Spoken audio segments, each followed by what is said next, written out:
दिल्ली के पागलखाने की कोठरी नंबर 13 से हर रात एक ही आवाज आती है। वो पागलों की तरह हंसती है, फिर अचानक रो पड़ती है और अपने नाखूनों से दीवार पर एक नाम खोदने लगती है।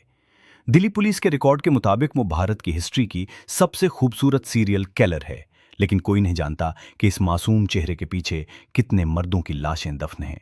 बला की खूबसूरत गंदुमी रंगत और गहरी मखमली आंखें, जिनमें एक अजीब सा सुकून और छुपा हुआ तूफान था। इसके रेशमी काले बाल हमेशा उसके कंधों पर बिखरे रहते थे और वो अक्सर दिल्ली की सर्द रातों में गहरे लाल रंग की साड़ी पहनती थी। इसकी मासूम मुस्कुराहट देखकर कोई सोच भी नहीं सकता था कि ये औरत अगली ही रात किसी की जान ले लेगी। माया कपूर दिल्ली के एक पोश इलाके में रहती थी और बाहर से जितनी पुरसकून थी, अंदर से इतनी ही खोखली हो चुकी थी। 3 साल पहले दिल्ली के 3 बाअसर और अमीर नौजवानों ने माया की पुरसुकून लाइफ को एक भयानक ख्वाब में बदल दिया था। उन्होंने माया के सामने उसके हस्बैंड को मर्डर किया और माया को टॉर्चर करके सड़क पर फेंक दिया। कानून बैग चुका था, इसलिए माया ने खुद अदालत तक आने का फैसला किया। और ये कोई आम कत्ल नहीं था, बल्कि एक खतरनाक माइंड गेम था। इसका पहला शिकार रोहित था, जो एक बड़े बिजनेसमैन का बेटा था और अय्याश तबीयत का मालिक था। माया ने सोशल मीडिया पर एक फेक प्रोफाइल बनाई और रोहित की पसंद को जांचने लगी। फिर एक दिन कैनॉट प्लेस के एक आर्ट शो में इत्तेफाकिया उसके सामने आई। माया के हसन ने रोहित को पागल कर दिया और कुछ मुलाकातों के बाद माया ने उसे एक 5 स्टार होटल के प्राइवेट कैबिन में डिनर की इनविटेशन दी, ये कहकर कि वो उसे अपनी लाइफ का सबसे बड़ा सीक्रेट बताएगी। रोहित नशे में धत माया के शहर में गिरफ्तार था। जब माया ने लाइट्स मुधिम कर दी और एक महंगी वाइन की बोतल निकालकर रोहित की आंखों में आंखें डालकर कहा कि ये वाइन सिर्फ खास लोगों के लिए है, इसे एक ही सांस में पी जाओ। रोहित मुस्कुराया और ग्लास खाली कर गया, लेकिन ठीक 5 मिनट बाद जब उसका सर घूमने लगा और वो सोफे पर गिरा, तो माया के चेहरे से मासूमियत गायब हो गई। रोहित ने तड़पते हुए माया का हाथ पकड़ना चाहा, लेकिन माया ने उसका हाथ झटक दिया और उसके कान के पास झुककर बोली कि याद है 3 साल पहले की वो रात जब तुमने एक चीखती हुई औरत को सड़क पर फेंका था? मैं उसका बदला हूं। माया ने उसकी पॉकेट से उसका फोन निकाला, रोहित की अपनी फिंगर से फीस और बायोमेट्रिक लॉक खोला और तमाम चैट्स और लोकेशन हिस्ट्री डिलीट कर दी, ताकि इन्वेस्टिगेशन में पुलिस को कोई सुराग न मिले। वो तड़पता रहा और माया सुकून से अपना हैंडबैग उठाकर सीढ़ियों के रास्ते गायब हो गई। दूसरा शिकार अमित था, जो एक बदनाम और गुस्सीला प्रॉपर्टी डीलर था और रोहित की अचानक डेथ के बाद से पहले ही अलर्ट था। माया ने उसे फंसाने के लिए उसके पैसे के लालच का इस्तेमाल किया और एक अमीर बिजनेसवुमन बनकर अमित के ऑफिस पहुंची और दिल्ली गढ़गांव बॉर्डर पर करोड़ों की लैंड खरीदने की ख्वाहिश जाहिर की। माया ने प्लान के मुताबिक अमित से कहा कि जमीन के असल मालिक से रात को एक सीक्रेट मीटिंग है जो सिर्फ कैश में डील करेगा, इसलिए सिक्योरिटी की वजह से हम मेरी कार में चलेंगे और तुम्हारे गार्ड साथ नहीं होंगे, वरना डील कैंसिल हो जाएगी। लालच में अंधे अमित ने हामी भर ली और रात के 11 बजे माया खुद ड्राइव कर रही थी और अमित साथ वाली सीट पर था।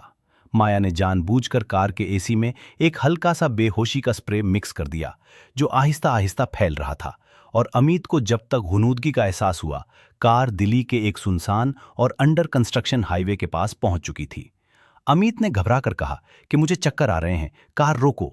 तो माया ने एक वैशियाना मुस्कुराहट के साथ गाड़ी एक अंधेरे मोड़ पर रोकी और पहले ही चाइल्ड लॉक ऑन कर दिया। अमित नीम बेहोशी की हालत में सेट पर गिर गया, तो माया ने कार की डिग्गी से लोहे की जंजीर निकाली, अमित को वहीं सेट पर बुरी तरह जकड़ दिया और उसके मुंह पर टेप लगा दी। जब अमित की आंख खुली तो वो हिल भी नहीं सकता था। माया ने उसके सामने बैठकर आराम से सिगरेट सुलगाई और कार का हैंड ब्रेक डाउन करके उसे एक गहरी खाई की तरफ धकेल दिया, जिससे वो एक भयानक एक्सीडेंट लगा और पुलिस उसे महज एक हाईवे हादसा समझती रही। इन 2 खतरनाक कत्लों के बाद दिल्ली पुलिस के होश उड़ गए, क्योंकि दोनों हाई प्रोफाइल लोग माया के हस्बैंड के फ्रेंड्स थे।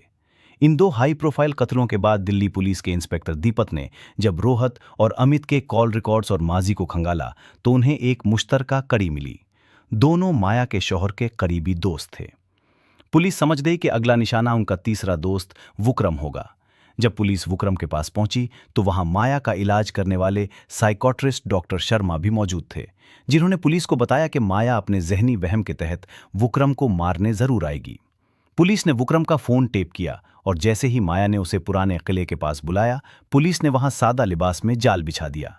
रात के अंधेरे में माया लाल साड़ी पहनकर पहुंची, जैसे ही उसने आगे बढ़कर विक्रम के पेट में खंजर घूपा, विक्रम नीचे गिरा और तड़पते हुए बोला, पुलिस आ रही है माया, तुम नहीं बचोगी। माया हंसी और बोली, मैं बचना चाहती ही कब हूं।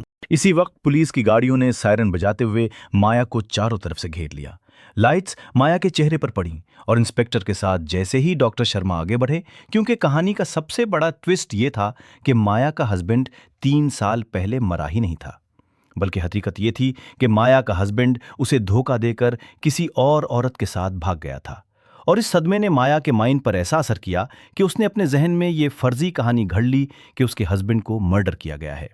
जिन 3 मर्दों को माया ने कत्ल किया वो दरअसल उसके हस्बैंड के वो दोस्त थे जिन्होंने माया को सच बताया था। लेकिन माया का माइंड सच कबूल नहीं कर पाया और उसने सच बोलने वालों को ही मुजरिम समझकर मार डाला।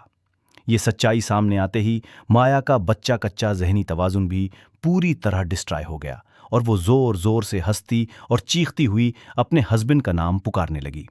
अदालत ने उसकी मेंटल कंडीशन को देखते हुए उसे जेल के बजाय दिल्ली के सबसे सख्त मेंटल असाइलम में भेज दिया। आज भी वो पागल खाने की अंधेरी कोठरी में इसी लाल साड़ी के फटे हुए टुकड़े को सीने से लगाए बैठी रहती है।